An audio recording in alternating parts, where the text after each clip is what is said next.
Well, a big majority of Americans in a brand new poll say they simply do not trust the U.S. government. The number's the highest in half a century. According to the Pew Research Center, nearly 8 in 10 Americans, 8 in 10, do not trust the folks in Washington to solve our national problems. Only 22% say that almost always or most of the time they do. So, what exactly does this no-confidence vote mean for the midterm elections coming up in November? Alan Colmes is the host of the Alan Colmes Show, and he's my guest now. Yeah. All right, Alan, they don't trust the government, right, and they are very clear about it. And you know what? What? They've never trusted the government. This poll has never gone over 50%, except for right after 9/11. That's the only time. But 80%. It's always been like this. But it's bigger. It's bigger. 80% of the country, and you know what? The vast majority of the country doesn't trust the government? It's worse for the Republican Party. It's worse for the Republican How? Party. This is the lowest trust ever exhibited toward a party in 50 years. How? But don't the Democrats run Washington? But if this poll, if you're going to cite this poll, shows that the trust has gone down tremendously for the Republican Party. There are about 18%, and also Democrats, for the Democrats, about 35%. no? More for the Republicans. It's gone down. The trend is further down for the Republicans. Okay, but I mean, I'm just asking, partisanship aside, don't you think 80% of the country doesn't trust the folks running Washington? They don't trust the Is that good news for those running Washington? For the Republican Party, but it's bad news for people running Washington, true. So, but Republicans are going to look at this and say... So you look at this and say, come November, the Republicans fare worse than the Democrats based on this poll? I don't know if they'll fare worse in November. They'll lose seats. I mean, Democrats will lose seats because it's a midterm election with Democrats in power, but they won't lose as many seats as Republicans think they're going to lose.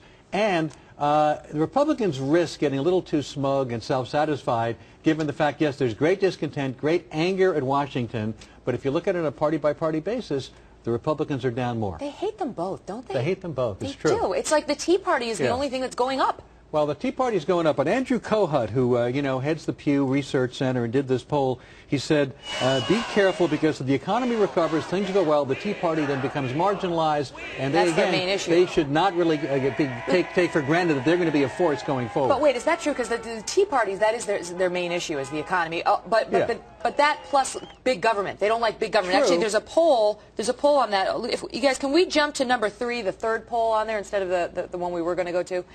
There, look at it. Okay, so it says that 50% of people want a smaller government with fewer services. Just 39% want a bigger government with more services. And this isn't just the Tea Party, but it's just showing you how the nation feels. They don't want big government. When you take these polls, people will always say they want smaller government. They will always say that. But then you ask them, well, would you like to have health care that has portability? Yes. Would you like to not be punished for pre-existing conditions? Yes. When you ask specific questions, it answers differently. But you ask the general question, do people want smaller government? Of course they do. Do you think that's still true in the wake of what we saw with health care? People got so actively involved. They're so up to speed on the issues.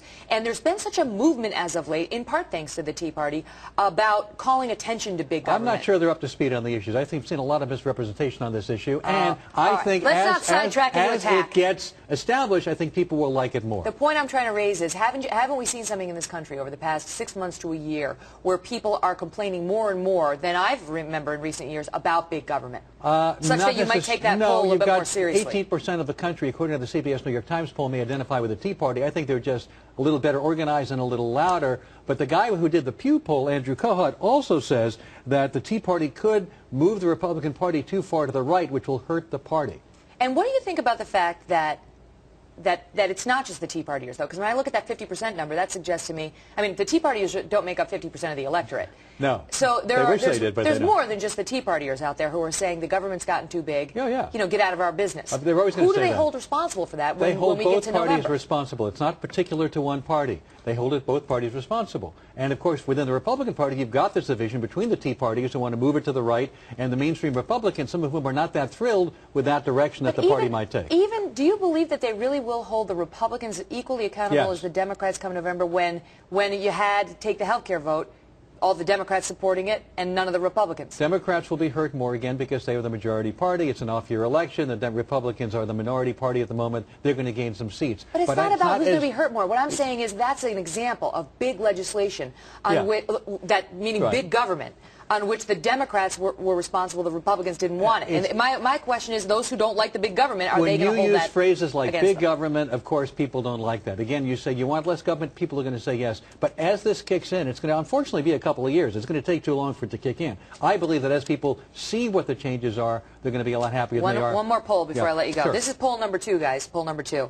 Look at this. Are you satisfied or dissatisfied with the state of the country? 69%. Hold on. There it is. Dissatisfied. 69% of the electorate, those polled, unhappy. Polls show that people don't like Congress, but polls also show that they're more favorably inclined to their particular Congress people and senators than they are to Congress as an institution. Well, this one isn't about Congress. The approval rating for Congress is even lower. They don't, again, but that doesn't mean they're going to vote their particular people out. Well, how are they going to change? How are they going to get satisfied with the country? That's a good question, except that polls show that they like their particular congressperson, if not Congress in general. They just want them to do something differently. Yeah, they don't know exactly what, but they want change. I'm telling you, you need to be the leader. This is where you're really wrong. This is the biggest mistake you could possibly make. Some of our viewers may agree. None. No will agree. All right, Alan, thanks so much for being here.